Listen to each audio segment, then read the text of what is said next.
Paris ఒప్పందం డబ్ల్యూహెచ్ఓలకు రామ్ రామ్. జన్మతః వచ్చే పౌరసత్వం రద్దు. ప్రమాణ స్వీకారమైన వెంటనే ట్రంప్ ఆదేశాల వెల్లువ. సో కొన్ని సంచలన నిర్ణయాలు ట్రంప్ తీసుకున్నారు. క్యాపిటల్ హిల్ పైన దాడి దోషులకు క్షమాభిక్ష. ప్రభుత్వ ఉద్యోగులకు ఇంటి నుంచి పని ఉండదిక. సో గవర్నమెంట్ ఉద్యోగులంతా ఆఫీస్కి వెళ్లాల్సిందేనట. కొత్త నియామకాలకు బ్రేక్ అట. వీసా దరఖాస్తుల పరిశీలన మరింత కట్టుదిట్టం. బైడెన్ ఇచ్చిన 78 ఆదేశాలు రద్దు చేసిందట. సంతకం చేసిన అనంతరం ఒక ఎగ్జిక్యూటివ్ ఆర్డర్ను చూపుతున్న డొనాల్డ్ ట్రంప్.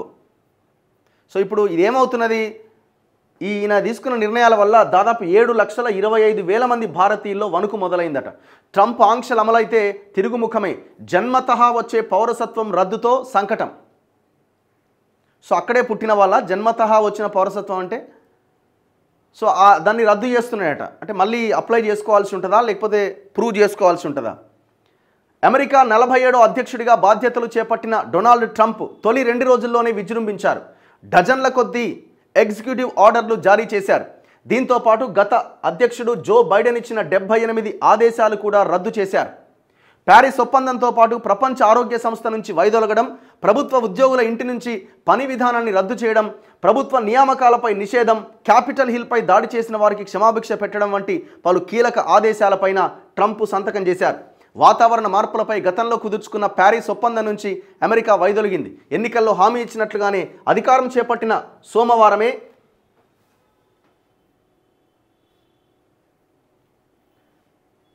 దీనికి సంబంధించిన ఆదేశాలపైన అధ్యక్షుడు ట్రంప్ సంతకం చేశారు.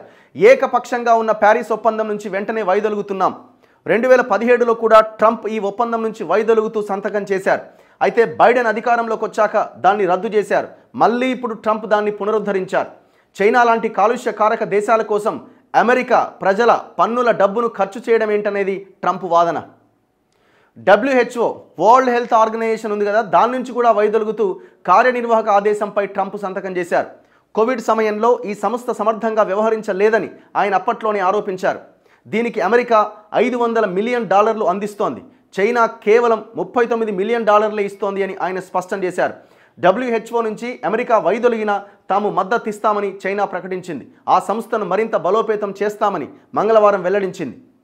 2021 జనవరి 6వ తేదీన క్యాపిటల్ హిల్పై దాడిలో పాల్గొన్న 1500 మందికి పైగా రిపబ్లికన్ పార్టీ మద్దతుదారులకు ట్రంప్ క్షమాభిక్ష పెడుతూ సంతకం చేశారు. పోలీస్ అధికారులపైన దాడి చేయడంతో పాటు హింసకు పాల్పడ్డ వారి జైలు శిక్షలు కూడా రద్దు చేశారు.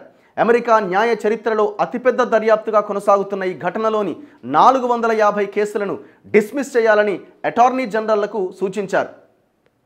వలస వచ్చిన వారికి అమెరికా గడ్డపైన పిల్లలు పుడితే ఇదే భారతీయుల్లో ఇబ్బంది పెడుతుంది. వలస వచ్చిన వారికి అమెరికా గడ్డపైన పిల్లలు పుడితే ఆ చిన్నారులకు సహజంగా పౌరసత్వాన్ని అందించే చట్టాన్ని ట్రంప్ రద్దు చేసిండు.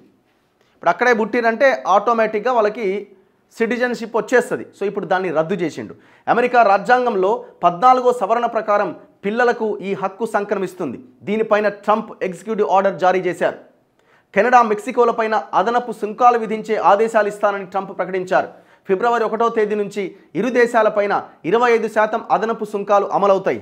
ప్రస్తుతానికి చైనా, భారత్లపైన సుంకాలకు సంబంధించి ట్రంప్ ఎటువంటి నిర్ణయం తీసుకోలే. కేంద్ర ప్రభుత్వ ఉద్యోగులపైన నియంత్రణకు సంబంధించిన ఆదేశాలపై ట్రంప్ సంతకం చేశారు. దీంతో పాటు ఉద్యోగులకు ఇంటి నుంచి పని విధానం రద్దయింది. వారానికి 5 రోజుల పాటు కార్యాలయానికి రావాల్సిందే అని స్పష్టం చేశారు. సైన్యంతో పాటు కొన్ని అత్యవసర విభాగాల్లో తప్ప అన్ని శాఖల్లో నియామకాలపైన నిషేధం విధించారు. తద్వారా ప్రభుత్వంపై ఉద్యోగుల భారాన్ని తగ్గించాలని ఆయన భావిస్తున్నారు. వీసా దరఖాస్తుల ప్రక్రియను మరింత కట్టుదిట్టం చేసి ఆదేశాలపై ట్రంప్ సంతకం చేశారు.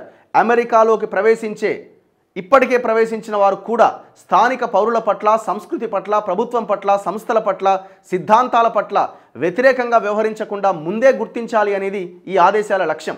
అమెరికాకు వచ్చిన వారు విదేశాల్లోని ఉగ్రవాదులకు సహాయం చేయకుండా చూడడం కూడా దీని లక్ష్యం. దీంతో పాటు అమెరికాకు వ్యతిరేకంగా వ్యవహరించే దేశాలను గుర్తించి ఆ దేశాల నుంచి ఎవరూ రాకుండా ఏకమొత్తంగా నిషేధం విధించే ఆలోచన కూడా ఉన్నదట. ఎవరైతే అమెరికాని వ్యతిరేకిస్తారో ఆ దేశం నుంచి అమెరికాకు ఎవ్వరూ రాకుండా టోటల్ నిషేధం విధించే ఆలోచన కూడా చేస్తున్నాడట. ఆయన ముందే చెప్పిండు, అమెరికా ఫస్ట్ అన్నది నా నినాదం అని.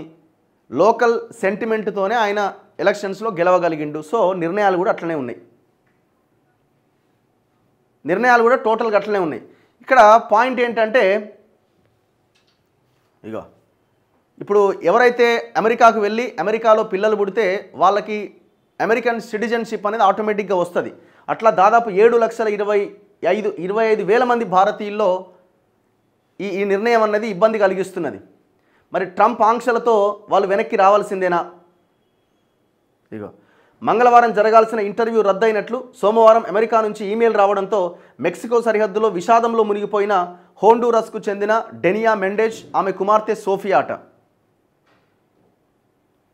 ఇగో అక్రమంగా అమెరికాకు వలస వచ్చిన వారిని తిరుగు టపాలో పంపించేయక తప్పదని అధ్యక్షుడు డొనాల్డ్ ట్రంప్ చేసిన ప్రకటన కొన్ని లక్షల మందిలో గుబులు రేకెత్తిస్తోంది. గడ్డ కట్టిస్తున్న చలి కంటే ఇది వారిని ఎక్కువగా వణికిస్తోంది.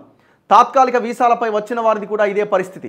సరైన పత్రాలు లేకుండా అమెరికాలో నివసిస్తున్న వారు దాదాపు 1,40,00,000 మంది ఉంటారు. వీరిలో భారతీయులు సుమారుగా 7,25,000 మంది. మెక్సికో, సాల్వెడార్ ప్రజల తర్వాత ఎక్కువగా ఉన్నది భారతీయులే. ఎన్నికల ప్రచారం నుంచి ఇలాంటి వారి విషయంలో పదే పదే తన వైఖరి ట్రంప్ చెబుతూ వచ్చారు. బాధ్యతలు చేపట్టాక స్పష్టమైన అధికారిక ఆదేశాలు జారీ చేశారు. అధ్యక్షుడిగా బైడెన్ ఉన్నప్పుడు గత ఏడాది వివిధ దేశాల వారి మాదిరిగా 1,529 మంది భారతీయులు కూడా ఈ కారణాలతోనే స్వదేశానికి వెళ్ళిపోవాల్సి వచ్చింది. ఇప్పుడు ట్రంప్ రావడంతో పరిస్థితి ఇంకా తీవ్రమవుతుందనే ఆందోళన మొదలైంది.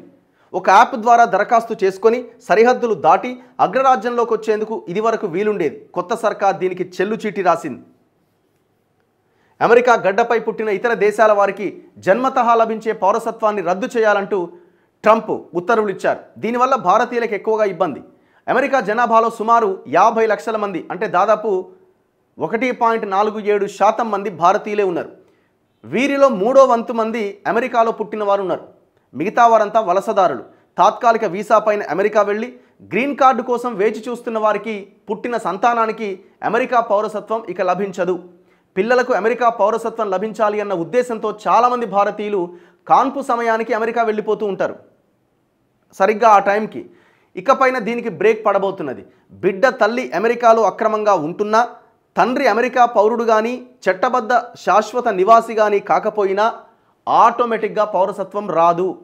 కాన్పు సమయంలో బిడ్డ తల్లి అమెరికాలోనే చట్టబద్ధంగా ఉన్నా అది తాత్కాలిక ప్రాతిపదికన అయినప్పటికీ అంటే ఉదాహరణకు విద్యార్థి వీసా మీద వచ్చిన, పర్యాటక వీసా మీద రావడం వంటివి కూడా ఇది రాదట.